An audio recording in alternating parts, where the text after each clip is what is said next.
দাঁড় হব। আমাদের ন্যায্য দাবি, আমরা ঈদের আগেই, ঈদ উল ফিতরের আগেই শতভাগ বোনাস প্রজ্ঞাপন জারি চাই। আমরা প্রজ্ঞাপন জারি চাই, পূর্ণাঙ্গ বাড়ি ভাড়া। আমরা সকল শিক্ষক কর্মচারীর বদলি প্রথা চালু করতে চাই। আমরা ম্যানেজিং কমিটি প্রথা বিলুপ্ত চাই। সরকারি শিক্ষকরা যেভাবে সুযোগ সুবিধা থেকে গ্রহণ করছেন, আমরা সে সকল সুযোগ সুবিধা গ্রহণ করতে চাই। আমরা বেসরকারি মাধ্যমিক শিক্ষা ব্যবস্থাকে জাতীয়করণ চাই। যতক্ষণ পর্যন্ত জাতীয়করণ ঘোষণা হবে না, ততক্ষণ পর্যন্ত আমাদের অন্যান্য সকল দাবি মেনে নেওয়ার প্রজ্ঞাপন আমরা চাই।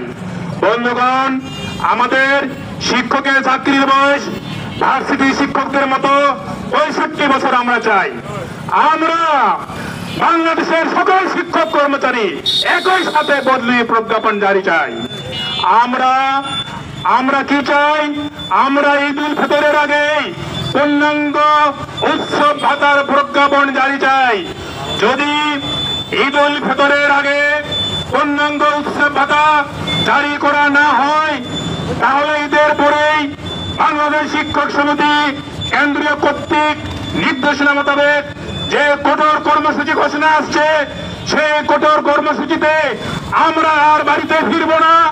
এই ঠাকুরগাঁওর সকল শিক্ষক কর্মচারীগণকে সেই কঠোর কর্মসূচি আন্দোলনে একাত্মতা পোষণ করার জন্য এবং প্রস্তুত থাকার জন্য, মানসিক ও শারীরিক প্রস্তুত থাকার জন্য সকল শিক্ষক কর্মচারী ভাইকে উদারত আহ্বান জানাচ্ছি।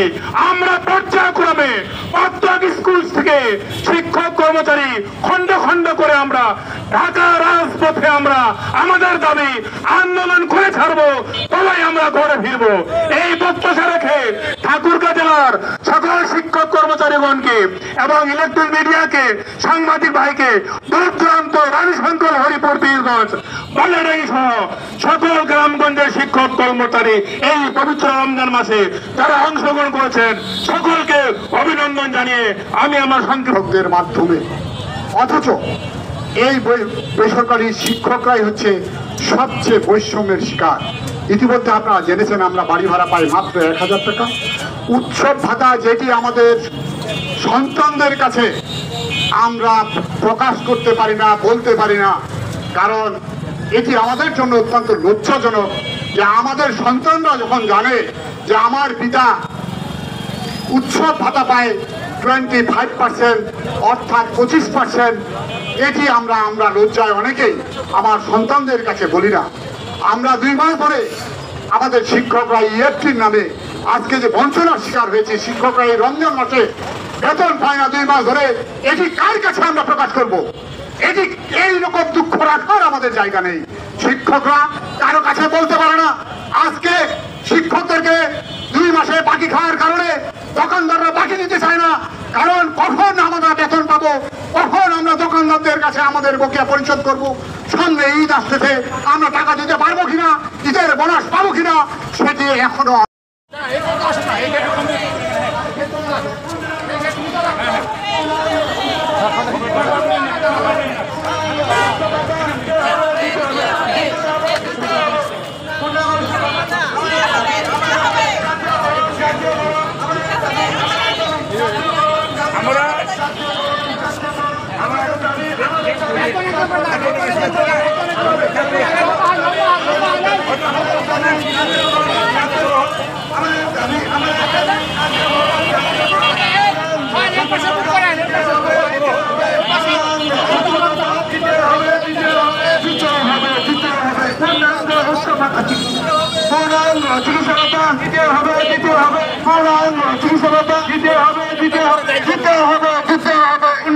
চিকিৎসা ভাতা, পূর্ণাঙ্গ বাড়ি ভাড়া দিতে হবে, পূর্ণাঙ্গ বাড়ি ভাড়া দিতে হবে, পূর্ণাঙ্গ বাড়ি ভাড়া আমাদের দাবি, আমাদের দাবি মানতে হবে, আমাদের দাবি মানতে হবে।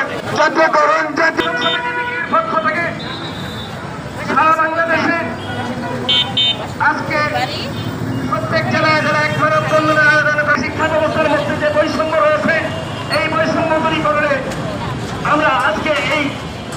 মানববন্ধনের আয়োজন করা হয়েছে। সম্মানিত ঠাকুরগাঁওবাসী, আমাদের জননেতা সরকারি শিক্ষকবৃন্দ এবং আমাদের বেসরকারি শিক্ষকবৃন্দের মধ্যে একই অবস্থাকে বিরাজ করছে আজকে, তাহলে আমাদের এটা হতো না। সাধারণ সম্পাদক জনাব সালাউদ্দিন ভাই। বিসমিল্লাহির রহমানির রহিম।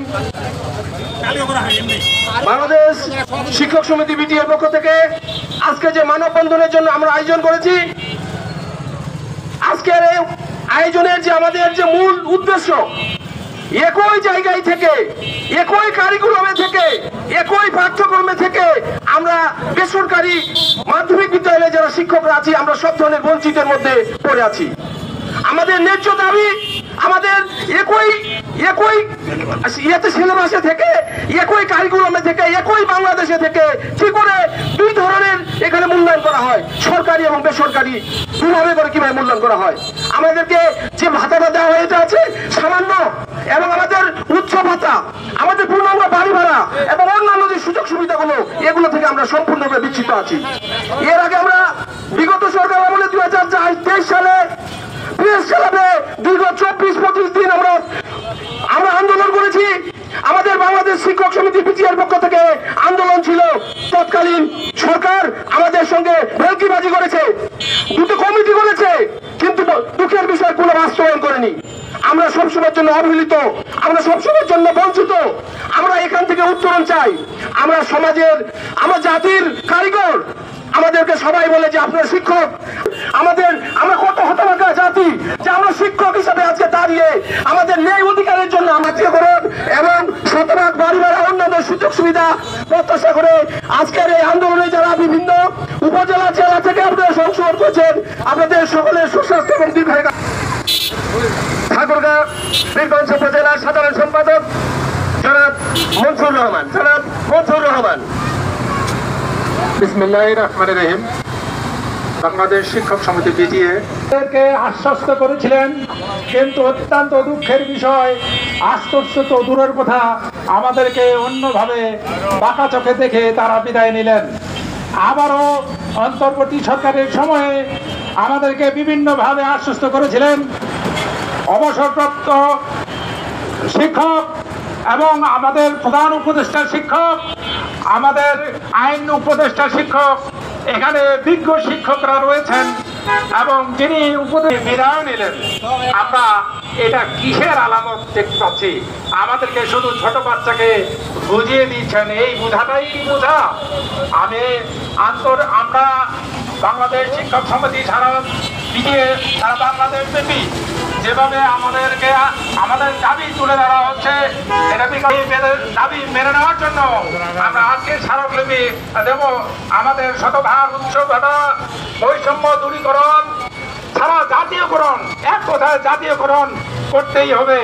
আমাদের সরকারি বেসরকারি, সরকারি রাষ্ট্রীয় কাজে বেসরকারি শিক্ষকদেরকে নিয়োজিত করা হচ্ছে। একই শিক্ষা প্রতিষ্ঠানে, একই বিদ্যালয়ে থেকে আমরা শিক্ষাদান দিয়ে আসতেছি, অথচ আমাদের এতটা বৈষম্য সারা বিশ্বব্যাপী। এ ধরনের বৈষম্য কোথাও নেই, শুধু বাংলাদেশে আছে। আমরা এখনো মুক্ত হয় নাই, এখনো আমলাতান্ত্রিক জটিলতার মধ্যে ঢুকে আছি। তাই উন্মুক্ত বক্তব্য রাখতে চান, আপনারা কথা বলতে পারেন। আয়োজিত আজকে মানববন্ধন করার জন্য তাদের দপ্তরে গিয়ে আজকে আমরা আমাদের দাবিগুলো আহ্বান করবো। তাদের যদি আজকে দুটো সন্তান থাকে, তাদের ফ্যামিলি যদি আজকে সেই আলোকিত মানুষের কাছে আমি পৌঁছে রেখে চাই, এই ঠাকুরবাসীর কাছে পৌঁছে রেখে দিতে চাই। আমরা শিক্ষক, আমরা কত কষ্ট আজকে দিন যাপন করছি। আমি সকলের কাছে আহ্বান এবং অনুরোধ রেখে আজকে আমাদের জাতীয় দাবি যদি ন্যায্য হয়, আজকে এই বাংলাদেশে যদি আমরা সকলে পড়াশোনা করে আমি বাচ্চাদেরকে যদি আমরা সুশিক্ষিত করতে চাই করি, আমাদের দ্বারা যদি আজকে এবং দেশের সমাজ পরিবর্তন হয়, তাহলে কেন আজকে আমরা এই অধিকার আমরা পাবো না? আমি এই অধিকারের সবার কাছে এবং এই সমাজের আলোকিত মানুষের কাছে আমাদের দাবি যেন আমরা আদায় করতে পারি এবং যেন হয়, এই আশাবাদ ব্যক্ত করে আমি আমার সংক্ষিপ্ত বক্তব্য এখানে শেষ করছি।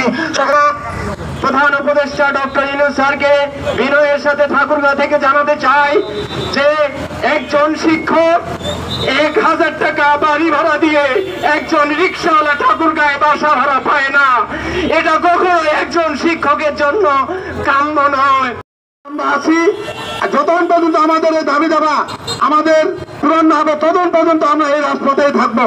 আমরা এরপরে আমাদের যখন কর্মসূচি ঘোষণা আসবে এই কর্মসূচি ঘোষণার মধ্যে যে সময় আমাদেরকে আপনারা ডাক দিবেন আমরা রাজপথে আমরা নেমে আসবো। যতক্ষণ পর্যন্ত আমাদের দাবি দেওয়া শেষ না হয় ততক্ষণ পর্যন্ত আমরা আমাদের আন্দোলন চালিয়ে থাকবো।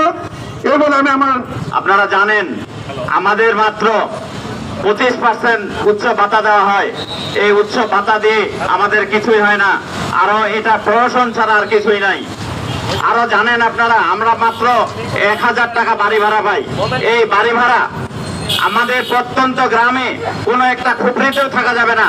এটা একটা প্রহসন ছাড়া আমাদের সঙ্গে আর কিছুই করা হয় না। আপনারা আরো জানেন যে আমাদের মেডিকেল ভাতা দেওয়া হয় মাত্র 500, এখন 500 টাকা কোনো ডাক্তারের ফি নাই। এটা একটা প্রহসন। আপনারা জানেন যে আমাদের ইএফটি নামে একটা প্রহসনের শিকার হয়েছে। আমরা ইএফটি চাই না, আমরা সময় মতো বেতন ভাতা চাই। আমরা ইএফটি চাই না, ইএফটির নামে একটা প্রহসন চলছে। আমরা আমাদের দাবিগুলো যৌক্তিক দাবি, এই অযৌক্তিক দাবি নিয়ে আমরা আসি নাই। সম্মানিত ঠাকুরগাঁওবাসী, আপনারা জানেন আমাদের সঙ্গে বিগত সরকার এবং বর্তমান সরকার যে বিগত সরকার যে প্রহসন কথা দিয়েছে সেগুলো বাস্তবায়ন করে নাই। এখন যে আমরা একটা উৎসব ভাতা সামনে উৎসব ভাতা না দিয়ে পরবর্তী ঈদের জন্য উৎসব ভাতার কথা বলছেন, এটা আমরা চাই না। আমরা চাই প্রজ্ঞাপন। আমরা মৌখিক কথা আর বিশ্বাস করতে চাই না। আমাদের সঙ্গে অনেক ধোঁকা দিয়েছেন, আমরা আর ধোঁকা খেতে চাই না। আমাদেরকে আপনারা প্রজ্ঞাপন আকারে দিবেন এই প্রত্যাশা রেখে আমি শেষ করছি। সবাইকে ধন্যবাদ। আরো আপনারা জানেন আরো শিক্ষক শিক্ষিকাবৃন্দ আমার তরফ থেকে আপনারা এসেছেন মন্ত্রণালয়ের কাছে যেসব দাবি দেওয়া আমরা করতেছি অচিরেই ঈদের পূর্বে আপনারা সম্পূর্ণ করবেন, নচেত আমাদের কেন্দ্রীয় পর্যায়ে বৃহৎ আন্দোলনের ডাক আসবে। তখন কিন্তু শিক্ষা অঙ্গন বিকলাঙ্গ হয়ে পড়বে, আমাদের জাতি ধ্বংসের মুখে পড়বে। এই প্রত্যাশা আমরা করি না। আমাদের ন্যায্য দাবি অবশ্যই আমরা মেনে নেবেন। এই প্রত্যাশা রেখে আজকে সবাইকে এই কষ্টের মধ্যে আবারও ধন্যবাদ জানিয়ে আমি আর সংক্ষিপ্ত বক্তব্য শেষ করছি। আসসালামু আলাইকুম।